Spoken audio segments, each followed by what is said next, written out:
अस्सलाम वालेकुम। मेरा नाम आबदा बशीर है। मैं Taj scholar public girls high school Lesar Kalan में बहैसियत प्रिंसिपल अपनी ड्यूटी सर अंजाम दे रही हूँ।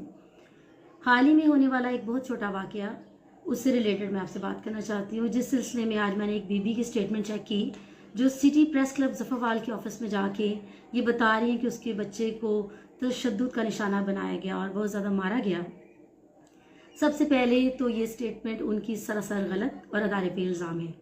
ऐसा कोई वाक़या अदारा में पेश नहीं आया कि जिसमें बच्चे को इस कदर मारा गया हो कि वो ले जाएं उसको और उसको जाके वो मीडिया के सामने रखा जाए। नंबर 1, 23 सितंबर का ये वाक़या है कि जब मेरी टीचर स्कूल से छुट्टी के बाद घर जाने के लिए ऑटो रिक्शा पे सवार हुई। मार्केट के अंदर वो रिक्शा खड़ा है बाज़ार में और काफ़ी रश है, छुट्टी का टाइम है। Government girls high school Lesar Kalan बिल्कुल पास है, वहाँ से भी बच्चे जा रहे थे और ताज के बच्चे भी जा रहे थे। और जब ऑटो भी वो बैठी हैं टीचर, तो सामने से ये बीबी आई हैं, इनके साथ इनका बेटा भी था। इन्होंने रिक्शा से मेरी टीचर को पकड़ के उतारा, उसका मास्क नोचा, बाल खींचे और थप्पड़ मारती हुई वो स्कूल के अंदर लेके आई है। इस वाक़े के आई विटनेस बाजार में बेशुमार लोग हैं जो साथ साथ चल के आए, जिन्होंने मेरी टीचर को इस औरत के हाथों से छुड़ाया। अंदर आए हैं जब, तो मैं भी परेशान हो गई। टीचर ज़ारो कतार रो रही थी और ये बीबी उसे थ्रेट कर रही थी कि तनु मैं मार दांगी, तनु मैं छड़ांगी नहीं। वो मेरे पीछे चुप रही थी और ये उसको कह रही थी कि मैं तुम्हें ये कर दूंगी, वो कर दूंगी। और इंतहाई फहश और लगव गालम गलोच इस बीबी ने की है मेरे स्कूल के अंदर आके। हम वक्ती तौर पे तो थ्रेट हो गए इससे कि पता नहीं मेरे टीचर ने क्या गलत काम किया है, लेकिन बाद में जब देखा बच्चा भी इसके साथ था और इसी तरह से वो कह रही थी कि मेरे बच्चे को मारा। मुझे तो ज़ाहिरी तौर पे कोई चोट नज़र नहीं आई और उस वक्त बच्चा, टीचर के एक दो रिलेटिव भी साथ ही मार्केट में जिन्होंने ये तमाशा सारा देखा, वो मुझे आके धमका रहे थे कि बीबी तुम इस तरह अदारा चला रही हो कि हमारी बच्चियां यहाँ पे आके पढ़ा रही हैं और तुम्हें ये सेफ्टी देती हो कि एक बीबी उसको मारती है और रोड के ऊपर मारती है। मैं शर्मिंदा हुई बहुत ज़्यादा, मैंने उनसे माजरतें की। फिर इसके बाद मैंने बीबी को समझाया कि तू अपना बेटा लेके स्कूल से निकल जाओ, और मैं उस बच्ची को लेके उसके घर छोड़ने गई। अपने साथ अपने खामिद को, अपने भतीजों को, सबको ले जाके हमने उनसे बहुत ज़्यादा माजरत किया। मैं खुद माफ़ी मांग के आई हूँ अपनी टीचर की मदद से कि उस बीबी के हिस्से की मुझे माफ़ी दे दो और प्लीज़ मेरे टीचर को स्कूल भी आने देना और इसका स्कूल न छुड़वाना। अभी मैं स्कूल वापस आती हूँ 1-1.5 घंटे के अंदर, तो 3 मुलाजिम जो हैं वो थाना से आके ऑफिस के बाहर बैठे हुए और मुझे वो कहने लगे कि आपने बच्चे को मारा, आपके ऊपर दरख्वास्त करवा दी है उज़मा बीबी ने, जो कि कमर अब्बास की वालिद हैं। मैं परेशान हुई।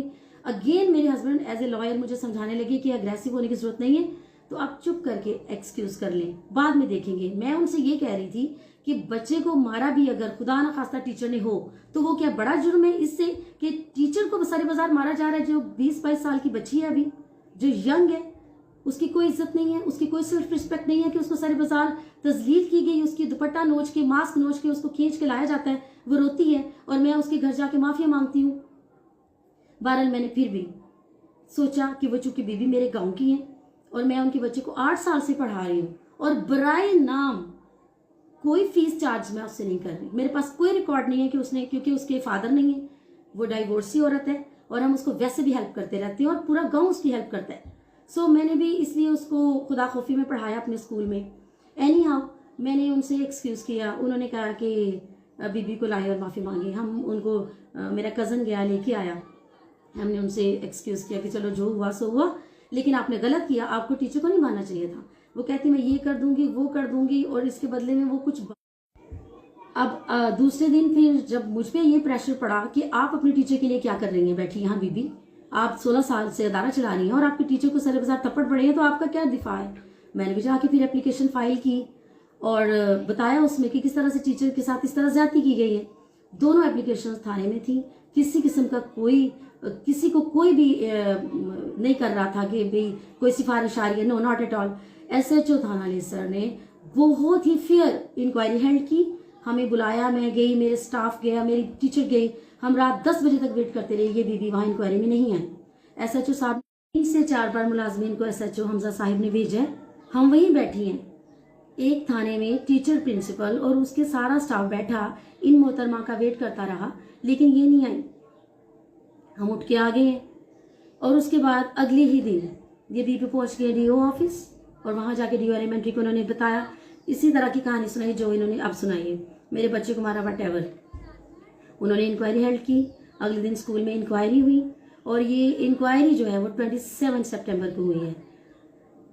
आए हैं तब सब एहलकार आए हैं और जो डीओ साहब की तरफ से थे उन्होंने स्टेटमेंट ली, क्लास में गए, बच्चों से स्टेटमेंट ली। किसी बच्चे ने नहीं बताया कि हमें कभी मार पड़ी है और ना ही किसी ने ये बताया कि उस बच्चे को मारा गया।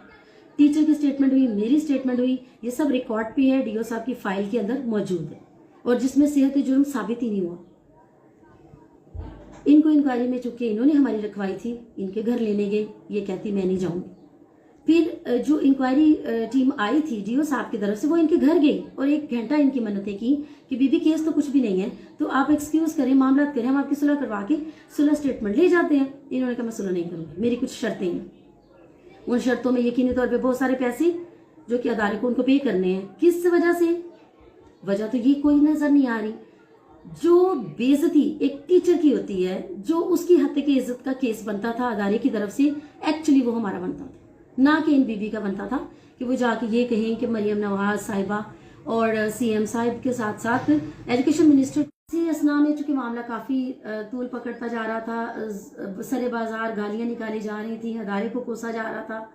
हम इग्नोर इसलिए कर रहे थे कि एक बंदा ऐसा गलत कर रहा है तो इसका मतलब ये नहीं है कि उसके लेवल पे जाके हम भी गलत करें। मेरे पास कुछ लोग आए मेरे गांव के, मैंने भी उनसे रिक्वेस्ट की कि इस मामले को खत्म करवाया जाए, क्योंकि मैं किसी भी लीगल मामलात में उस बच्ची को, अपने टीचर को नहीं घसीटना चाहती थी। जहां जहां मैं जाऊं उसको साथ लेके जाऊं। उसकी कोई सेल्फ रिस्पेक्ट है कि नहीं? पहले वो जूते खाती है रोड के ऊपर, उसके बाद अब मैं उसको थाने कचहरी लेके जाती। तो इस वजह से मैंने कहा कि बैठ के अफाम तफहीम से मामला हल करवाया जाए। मेरे बुजुर्गों ने, भाइयों ने बिठाया, जिसमें इन्होंने इतनी हैवी डिमांड की कि मैं सुलहनामा पे अंगूठा लगाने के लिए 70,000 रुपये डिमांड करती हूँ। मैंने कहा मैं दे नहीं सकती, इतने हमारे वसाइल भी नहीं है और ये गलत है। अगर एक टीचर जो सच और झूठ का फर्क बताने वाला, अगर वही झूठ के साथ खड़ा हो जाएगा तो फिर मैं अपने बच्चों को क्या सिखा रही हूँ, मैं आपके बच्चों को क्या पढ़ा रही हूँ? अगर मैं खुद झूठ के साथ खड़ी हूँ, मुझे कौन कहेगा कि मैं टीचर हूँ? हमारी डिग्रियां किस फायदे की है? मैंने बहुत उनसे बात की कि वाज़ेह तौर पे कि कसूरवार ज्यादा आप हैं बीबी, फिर भी मामला खत्म करने के लिए आप नहीं, 70 इससे कम नहीं लूंगी, इससे कम नहीं लूंगी, मुझे पैसे चाहिए। I have the evidence of all this event. इसलिए बराए मेहरबानी मेरे साथ इंसाफ किया जाए। अदारे की क्रेडिबिलिटी को खराब किया जा रहा है, अदारे की प्रेस्टीज को खराब किया जा रहा है। ताज स्कॉलर 17 साल से एक ऐसा अदारा है जो पोजीशन होल्डर भी है, बोर्ड में अब तक हमारे हाईएस्ट मार्क्स है। तानिया आजम 1100 आउट ऑफ 1100। उसके बाद स्पीच में हमने टॉप किया और ऐसे राइटिंग में भी टॉप किया हुआ है और मैं सीएम साहब से जाके खुद प्राइज लेके आई हुई हूँ। एक इज्जतदार तरीके से अगर बीबी काम कर रही है, प्लीज मुझे काम करने दिया जाए। मेरे बच्चों की बोर्ड के एग्जाम्स आ रहे हैं, टेस्ट सेशन बैठे हुए हैं और हमें जनाब जफरवाल की बहुत इज्जत करती हूँ, उन्होंने मुझे अपना मेंबर सिलेक्ट किया, मेरे लिए बड़ा फख्र था। लेकिन आज कम से कम मेंबर से पूछ तो लिया जाता, आपने कौन सी पिक्चर पेश की है? दोनों फ्रीकैन की बात सुनने के बाद आपको इस वीडियो को अपलोड करना चाहिए था। आप कैसे कह सकते हैं कि एक बंदा जो बात कर रहा है वो बिल्कुल सही है? ये बहुत गलत है। ये this is not positive journalism, this is yellow journalism sir. आपको दूसरी पार्टी की बात सुननी चाहिए थी, देन आपको ये चीजें करनी चाहिए थी। Thank you so much. और मैं रिक्वेस्ट करूंगी सीएम साहिबा से, और मेरी रिक्वेस्ट है एजुकेशन मिनिस्टर से, सिकंदर साहब से, कि प्लीज फेयर इंक्वायरी हेल्ड करवाएं कि आया किस फरीक का कसूर है, और जहां पे ये वाकया पेश आया है वहां पे आके इंक्वायरी होनी चाहिए कि क्यों किसी भी बीबी के साथ, आज अगर एक लड़की को रोड पे घसीटा गया है, कल को दूसरी घसीटी जाएगी, तो कम से कम ये टीचर्स को तो माफ कर दें। ये लोग ये भत्ता वसूली के चक्कर में ये भी भूल गए हैं कि हम उनके बच्चों के उस्ताद हैं, और अगर आज उस्तादों की ये इज्जत है तो सोचे कल के बाकी लोगों के क्या हाल होने वाले हैं। Thank you so much.